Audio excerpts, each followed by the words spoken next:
محراب و منبر سیریز اکتساب سیرت النبی صلی اللہ علیہ وسلم، دوسرا حصہ عبداللہ بن عبد المطلب، چھٹا باب خونخوار حبل، جس میں ان 10 نوجوانوں میں سب سے زیادہ خوبصورت نوجوان کو چن لیا۔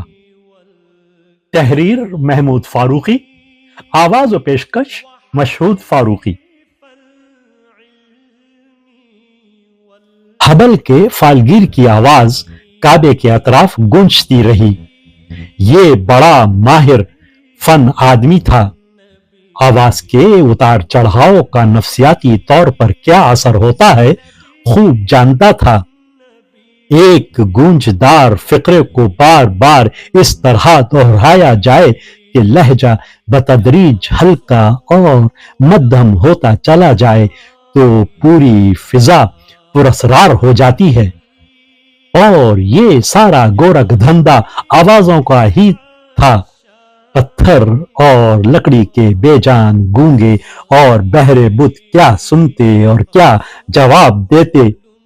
البتہ ان آوازوں کا عقیدت کے اندھے جیتے جاگتے انسانوں پر خوب جادو چل جاتا تھا۔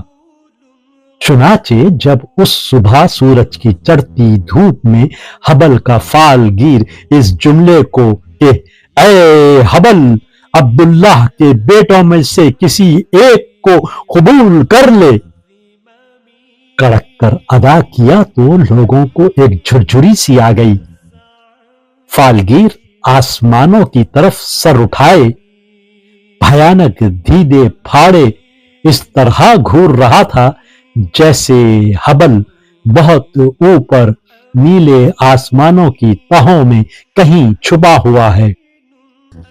پھر وہ بتدریج اپنے لہجے کو دھیما کرتا چلا گیا اور آہستہ آہستہ اپنی نظریں بھی نیچی کرتا رہا، یہاں تک کہ اس کی نگاہیں حبل کے بت کے چہرے کے مقابل آ گئیں، اور اس وقت اس کی آواز ایسی تھی جیسے وہ سرگوشی کر رہا ہو۔ حبل، عبد المطلب کے بیٹوں میں سے ایک کو قبول کر لے۔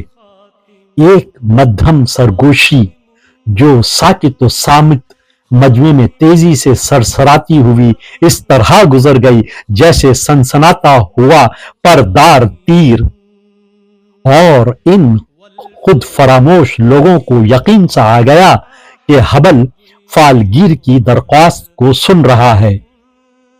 سورج کی روشنی میں حبل کی آنکھیں چمک اٹھیں، کچھ یوں جیسے وہ اس پتھر میں جان پڑ گئی ہو۔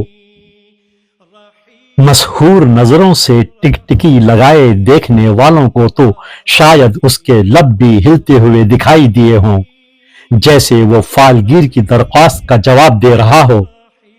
یہ تو فالگیر کاہن ہی خوب جانتا تھا کہ اس کو حبل نے کوئی جواب نہیں دیا، مگر اس نے یک لخت گھوم کر لوگوں کے سامنے دیوتاؤں کی زبان کا ایک خاص فقرہ بڑی زور سے کڑک کر دہرایا، جس کا مطلب تھا حبل نے اس کی درخواست قبول کر لی ہے۔ اس سارے ڈرامے کے بعد فالگیر نے وہ سرخ ریشمی کیسا قدرے جھک کر عبد المطلب کے سامنے کر دیا۔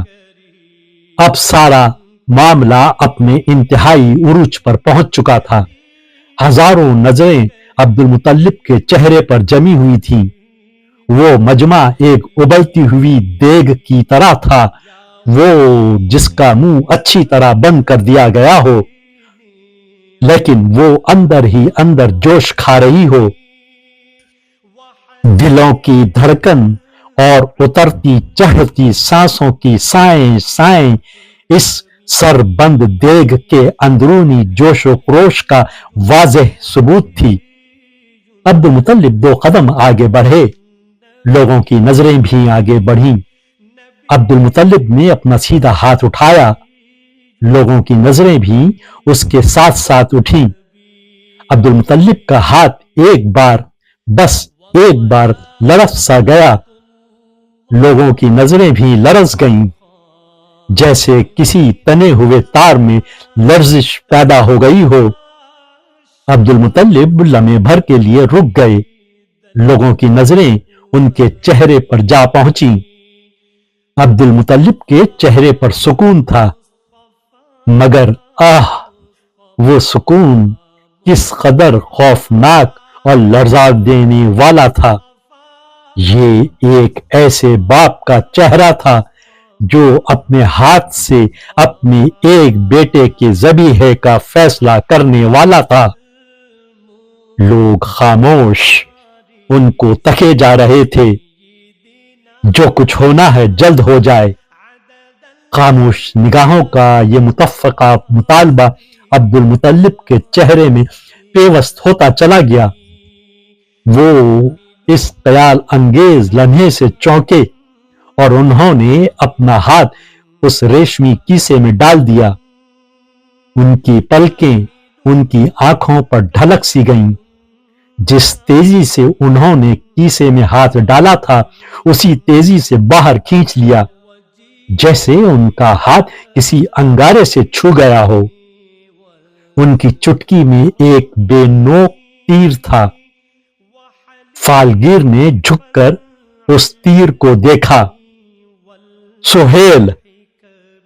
سہیل! سارا مجمع بے اختیار بول اٹھا۔ عبداللہ بن عبد المطلب! عبد المطلب نے بلند آواز سے اعلان کیا۔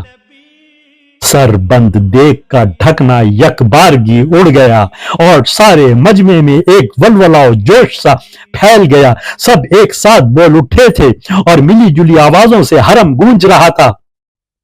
شکستہ دست چوڑے چہرے والے خونخوار حبل نے عبد المطلب کے 10 بیٹوں میں سے سب سے خوبصورت اور سب سے پیارے بیٹے کو چن لیا تھا۔ سب سے چھوٹا بیٹا عبداللہ، صحت مند ابھرتا ہوا نوجوان، جس کے لالا گوں رخساروں کے اطراف نرم و سیاہ بالوں کی لٹیں جھول رہی تھیں۔ یا وجیہ الدین والکرم وحلیف العلم والحکم۔ کرن کرن اجالا